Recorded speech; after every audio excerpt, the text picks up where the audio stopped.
Platters of cavatelli marinara, antipasto rustico, mussels, sausages, chicken fra diavolo.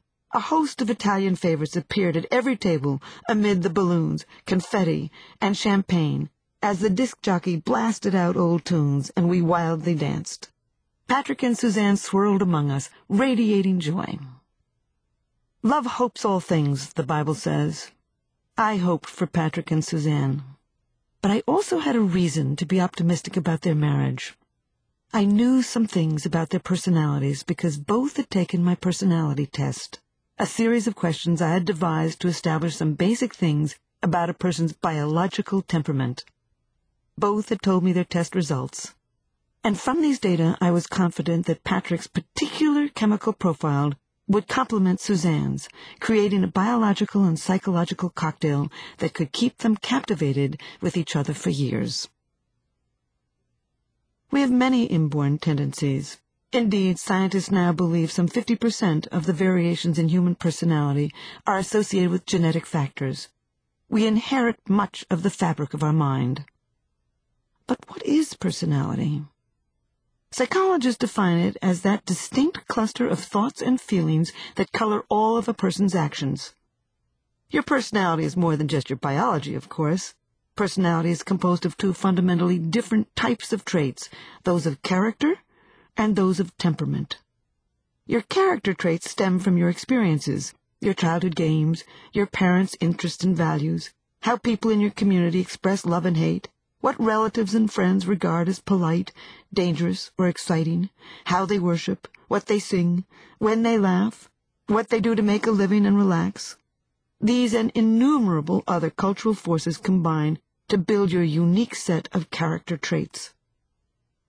The balance of your personality is your temperament, all of those biologically based tendencies you have inherited.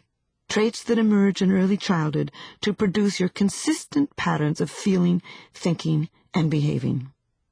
As the Spanish philosopher José Ortega y Gasset put it, I am plus my circumstances.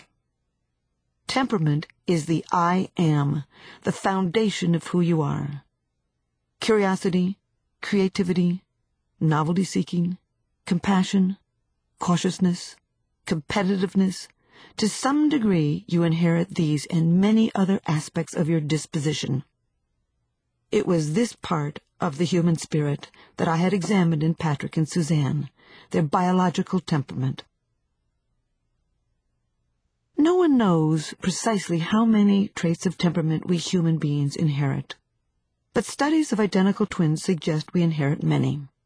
Take the Giggle twins, as they were called by staff members of the Minnesota Twin Study in the 1970s, because these women would erupt with peals of laughter at the slightest jest or turn of phrase.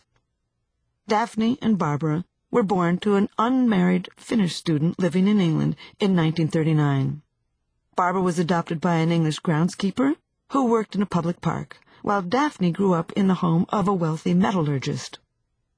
Yet when they first came together again at age 39 as part of the Minnesota Twin Study, which focused on identical twins reared apart, both loved good pranks and both had giggled all their lives. Both regularly sat on their hands to keep from nervously gesticulating.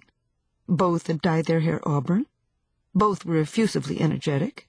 Both hated math and sports. Both avoided commercial television. Both preferred the color blue.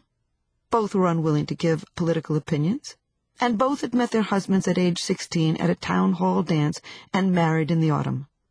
Their IQ scores were nearly identical too, despite Daphne's expensive education and Barbara's far more modest schooling.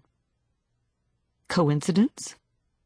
Psychologist Thomas Bouchard, director of the Minnesota Twin Study, unearthed so many stories like this one that in the 1980s he proposed that dozens of personality traits have a degree of heritability. Among those with the strongest genetic links, he reported, were traditionalism, the willingness to capitulate to authority, aggressiveness, the drive to lead, and the appetite for attention. As he wrote in 1984, both the twin studies and the adoption studies converge on the surprising finding that common family environmental influences play only a minor role in the determination of personality. In recent decades, human behavior